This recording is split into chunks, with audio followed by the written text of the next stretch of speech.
Welcome to the deep dive. Today we're going to cut through the headlines on some pretty major global developments. That's right. We're looking at material curated by Professor Aram Alves. You shared this with us, and, well, our job is to pull out the key insights. The so what, basically. Exactly, the so what, on everything from Ukraine, U.S.-China trade tensions, and even a surprising bit of diplomacy with Iran. Yeah, quite a bit to cover. We've got the latest from Ukraine, both the attacks and the battlefield shifts. Then there's some interesting diplomatic stuff happening with Russia and the West. Okay. Plus Russia's military buildup, which is always worth watching.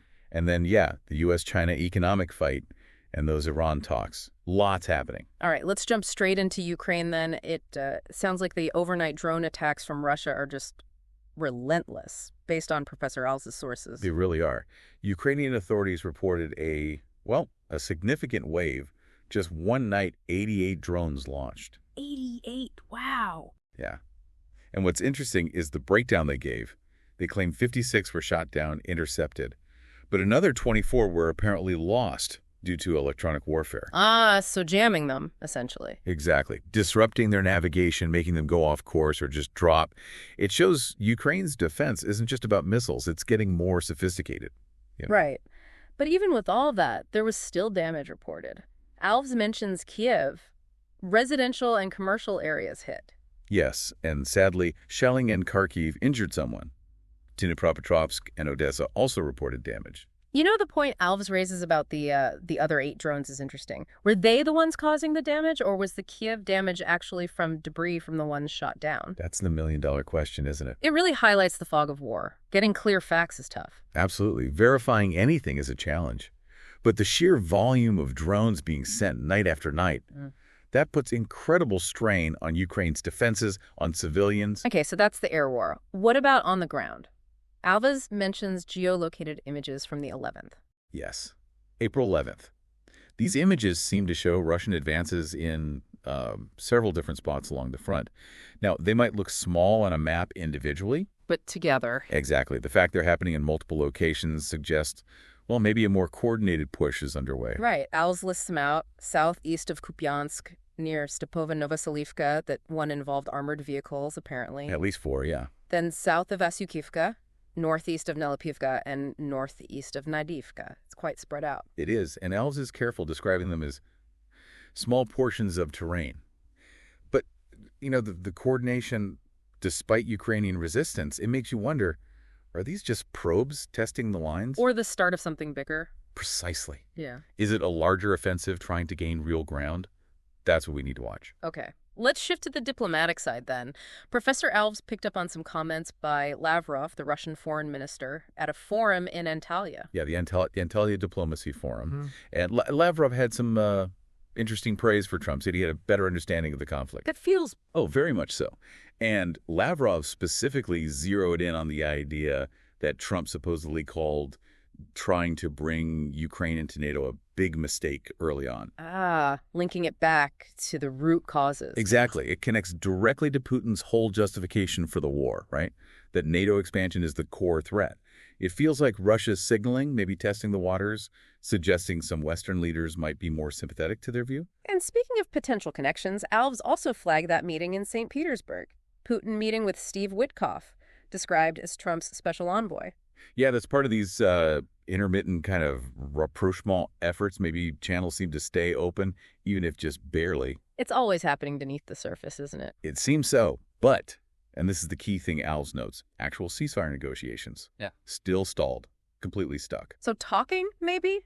But not about ending the fighting yet. Doesn't look like it. The gaps are just too wide, it seems. Conditions for a truce are nowhere near being met on either side. Then there's this odd situation with the energy infrastructure attacks. Lavrov claims Russia's holding back based on some agreement. Some alleged agreement, yeah. Right. But then he accuses Ukraine of hitting their energy sites daily.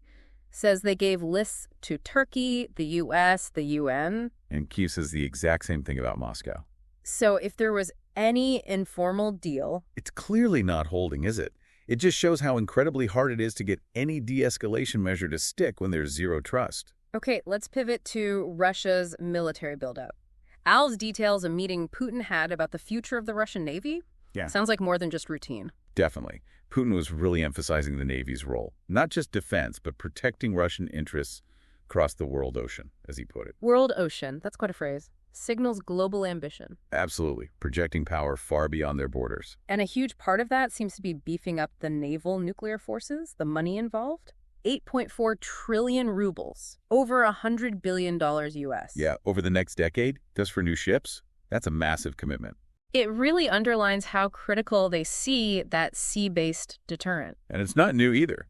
Alves points out they built 49 ships in the last 5 years, and crucially, integrated 4 Boryea ballistic missile subs and 4 Yasin-M cruise missile subs just between 2020 and 2024. So this is a sustained modernization push. Absolutely. Long term. And then there's the Zircon hypersonic missile. The specs are, well, pretty alarming. Range over 1,000 kilometers, speed near Mach 10. Mach 10, 10 times the speed of sound. That speed plus maneuverability makes it incredibly difficult for current air defenses to intercept. Difficult, but maybe not impossible. Alves mentions Ukraine claims to have shot some down. That's the report, yes. Which, if true, shows that defense tech is adapting too. It's that constant cat-and-mouse game, isn't it? Always. And finally, on the military tech front, Putin's call for integrated unmanned systems. Drones, ships, all linked via satellite for reconnaissance and attack. Yeah, that sounds very futuristic, but it's where things are heading. Like the US and China are doing too.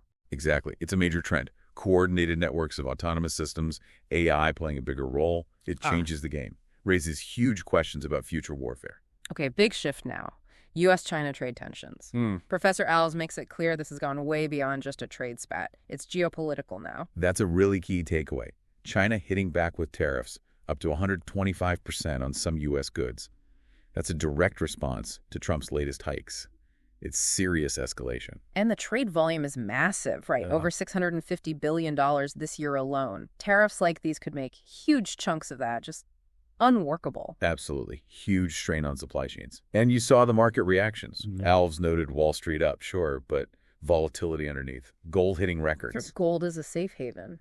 And Treasury yields jumping, biggest weekly jump since 2001, Alves said. And the dollar weakening. It all points to major economic uncertainty. The jump in yields like that. Investors are clearly nervous about something. Inflation, slower growth. Could be both. Trade disruptions tend to fuel those fears. Yet Trump seems to be, well, downplaying it, saying the dollar will surge eventually, tariffs are just for negotiation. Well, there's often a gap between the rhetoric and the likely impact, isn't there? The standard economic view is that importers pay the tariff first. And then pass it on to consumers. Usually, yeah. Not the foreign exporter, as is often claimed. And that University of Michigan data, Alves, included consumer confidence dropping, even among Republicans, Trump voters. Down to 50.8, lowest since March, apparently. That suggests the pain might be starting to bite, even for his supporters. Maybe the promised benefits aren't showing up, or rising prices are just hitting harder. Could be. It's a significant data point for sure. And China's reaction, pretty forceful language, unilateral bullying, coercive behavior. Yeah, from their Ministry of Finance. And they said this is the last direct tariff retaliation, but hinted other responses are possible. Right. Liu Peiyu saying China won't yield to maximum pressure, demanding Washington drop its destructive behavior for real talks. It shows just how deep the friction is. China sounds like it's digging in for the long haul. Meanwhile, the White House view, via Caroline Leavitt, is basically, hit us, we hit back harder. And warning China they'll hurt themselves most. It feels very tit for tat, doesn't it? Just keeps escalating things, makes finding a way out even harder. Both sides seem pretty convinced they can tough it out. And Alves mentioned those rumors. China may be selling off U.S. Treasury bonds. Yeah, that's a potentially big deal. China holds a lot of U.S. debt. So if they started selling big time, it could push up U.S. borrowing costs, maybe hurt the dollar. The fact that Treasury Secretary Besson is reportedly monitoring it tells you it's being taken seriously. Then there's this idea of tarifflation, tariffs actually causing inflation. Right. Alves connects the March rise in the Producer Price Index for industrial metals directly to the existing steel and aluminum tariffs. And that analysis from Bill Adams at Comerica Bank. Yeah, he basically says tariffs act like a tax, pushing up costs for businesses using imports, which then likely leads to higher consumer prices, almost regardless of demand. So it's not just about trade balances, it directly feeds into inflation potentially. That's the argument, and it seems plausible. But despite all this friction, Trump is still talking about a possible deal, even saying positive things about Xi Jinping. It's interesting, isn't it? Maybe it's just keeping the door cracked open. A negotiating tactic. Could be. But then you have Xi telling the Spanish PM that China and the EU should oppose unilateral acts of intimidation. Which sounds a lot like a reference to the U.S., doesn't it? Suggests maybe an international alignment against U.S. trade policy is forming. Okay, one last major topic, and this one was a bit of a surprise, maybe. The resumption of indirect talks between the U.S. and Iran in Oman. Yeah, after years of really high tension, any talks at all are significant. It suggests maybe the calculation has shifted on one or both sides. Or maybe just a recognition that things were getting too dangerous regionally. Iran's foreign minister, Arachi, actually confirmed it on Telegram, said the first round was over 2.5 hours, productive and positive atmosphere. He did. And he even mentioned a brief, direct interaction with the U.S. envoy Steve Witkoff, with the Omani foreign minister present as mediator. That little moment, even brief, feels like it could be important. Potentially. A small step, perhaps. Even though the main format is still indirect, separate rooms, mediators shuttling back and forth. Which Iran insisted on, right? Trump apparently wanted direct talks, but agreed to this. That seems to be the case. Iran's insistence probably reflects that deep mistrust, maybe domestic political concerns too. Trump agreeing might just be pragmatism. Some engagement is better than none, given the stakes. And the stakes are incredibly high. Alves reminds us about Trump's past threats. Military action if Iran's enrichment program keeps going. And it has kept going, Yeah. reportedly hitting 60% purity. That's very close to weapons grade, according to most Western experts. So that's clearly pushing the urgency here. Preventing a nuclear-armed Iran is still the top goal for the U.S. and allies. But Iran's view is different, obviously. They say it's peaceful, civilian use only, and they argued the U.S. maximum pressure policy pulling out of the 2015 deal. Actually made things worse. Led them to accelerate the program, ramped up regional instability, Gaza, Houthis, Syria. It's all part of that context. Yeah, Iran points to the U.S. withdrawal in 2018 and sanctions making them speed up, not slow down. It highlights how complex these pressure tactics can be. Definitely. Sometimes they backfire. Araki did say an understanding is possible, though, if the U.S. comes to the table on equal footing. And he apparently has full authority from Khamenei. That claim of having the supreme leader's backing is significant. It could signal genuine willingness from the top in Tehran to negotiate, though that equal footing condition probably means demanding more respect for their position, their sovereignty. But there's still that huge sticking point, the ballistic missiles. Iran refuses to negotiate on those. And for Israel especially, that's a non-starter. They see the missiles as just as much an existential threat as the nuclear program. So that remains a massive hurdle for any kind of comprehensive deal. Absolutely. A critical point of friction. Well, that was quite the tour. A really detailed look across a lot of interconnected global hotspots. Ukraine, the diplomacy around it, Russia's military move, that U.S.-China trade battle, and now these tentative U.S.-Iran talks. It's a lot. It really is. And you see how they all link up, don't you? Economic tensions affect geopolitical stability, which affects diplomatic efforts elsewhere. It's all tangled. So thinking about everything we just covered, all these rapid changes, the tech, the economy shifting, the diplomacy, what do you think is the biggest factor that's going to shape global stability going forward? Is it the technology race? Or maybe the whole economic interdependence versus decoupling thing. Or does it just come down to whether nations can actually sit down and talk in good faith? Genuine diplomacy. Something to definitely chew on as we watch all this continue to unfold.